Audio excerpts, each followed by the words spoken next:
Pane ministře, poprosím vás tedy ještě jednou ohledně toho nouzového stavu. Proč chcete po Poslanecké sněmovně, aby ho prodloužila ten stávající, když veškerá prakticky opozice upozorňuje na to, že je to protiústavní a že je v tomto případě po té legislativní stránce lepší, abyste ho jako vláda vyhlásili samostatně na těch 30 dní, tak jak na to máte právo? To je otázka právního názoru. Já jsem schopen dodat právní analýzu například kolegy Kudrny z Univerzity Karlovy z právnické fakulty, který má opačný názor a říká, že tím čistším postupem je prodloužení toho nouzového stavu. Nicméně, ať to dopadne, jak to dopadne, klíčové je, že se k tomu nějak sněmovna vyjádří. A i když bude vláda nucena ten nouzový stav vyhlásit znovu a jaksi o své vůli, takže tam k tomu bude stanovisko Poslanecké sněmovny a tímto směrem směřuje i dohoda s opozicí. Vždy opozice kritizovala při tom prodloužení nouzového stavu, že vláda dostatečně neargumentuje ta opatření vládní, to zpřísňování. Pokud tedy vláda teď vyhlásí ten nouzový stav samostatně sama i se stanoviskem Poslanecké sněmovny, hodlá vláda nějakým způsobem, lepším způsobem odprezentovat ta zpřísněná pravidla lidem tak, aby je dodržovala, protože to je i to, co vládní představitelé nejvíce trápí, že lidé nedodržují ty opatření. No, samozřejmě my máme připravenou důvodovou zprávu, která to velmi pečlivě odůvodňuje. Na druhou stranu, jaký silnější argument než přeplněné jednotky intenzivní péče a stovky mrtvých denně potřebujeme. Prostě ta situace je katastrofická, hrozí nám reálně do několika týdnů vyčerpání kapacit našeho zdravotnictví, tak já už silnější argument neznám.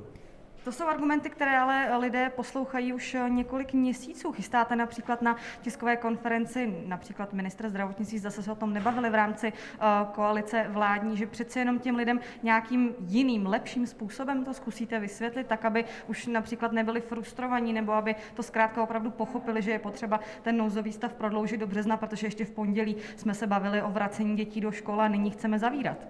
Ano, bohužel ten virus se chová velmi nevyzpytatelně a zejména ty nové mutace, teď se tady objevila ještě ta jihoafrická, mají daleko rychlejší šíření a jsou nebezpečnější. A prostě samozřejmě my se snažíme ty věci vysvětlovat.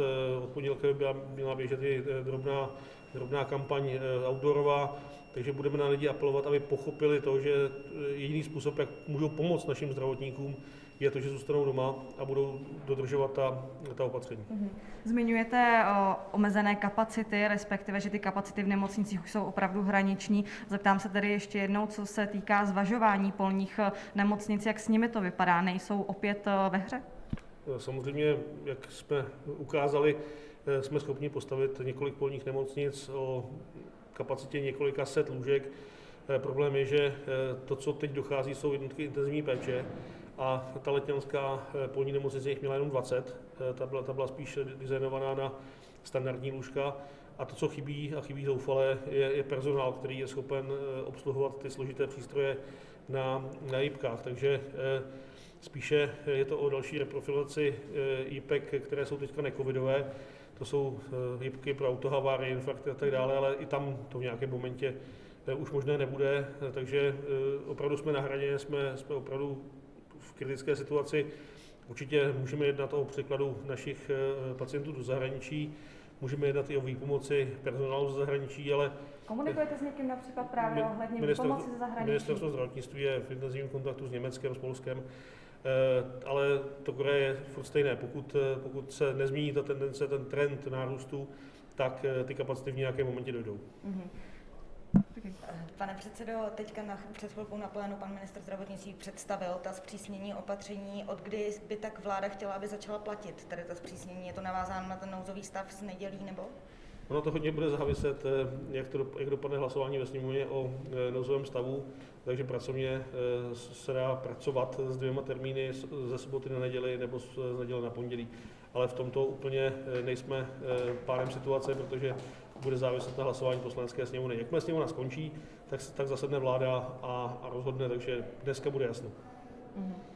Pane ministře, můžu se ještě zeptat, vzhledem k tomu, že asi zůstanou uzavřené školy, tak to není úplně na pořadu dne, ale přesto měla 28. února dorazit první dodávka těch testů do škol. Platí tento datum a kolik by jich mělo být? Podle toho, co vím, tak ta první část dodávky se proclívá a připravuje k odletu do České republiky, takže by na tom harmonogramu nemělo být nic měněno a ta první dodávka byla lehce pod 1 000 000 testů. Takže ta by tady měla být podle plánu. Nedělejte. Děkuji. S tím ve chvíli, kdy se teď nebudou otvírat školy, ty testy zůstanou připravené na to, až půjdou žáci do škol, nebo se uplatní například ve firmách v téhle situaci? Samozřejmě bude na státu, jak s nimi naloží, můžeme je nechat pro školy, nicméně můžeme je využít i pro testování například státních zaměstnanců.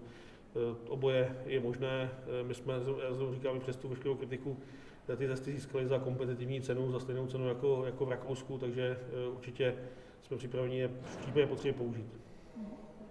Jste také zmiňoval to, že lidé by se měli omezit pouze na svůj katastr, že by neměli chodit nikam dále. Jak si představujete, že toto budou lidé dodržovat?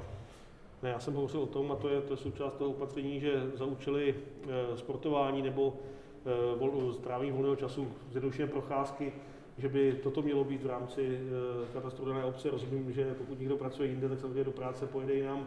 Pokud v té dané obci, kde on žije, není například obchod, tak také pojede jinam. Tam proto dáváme tu hranici v rámci okresu. A samozřejmě jsou i výjimky na cesty mimo okres, ale tam už potom platí ty formuláře.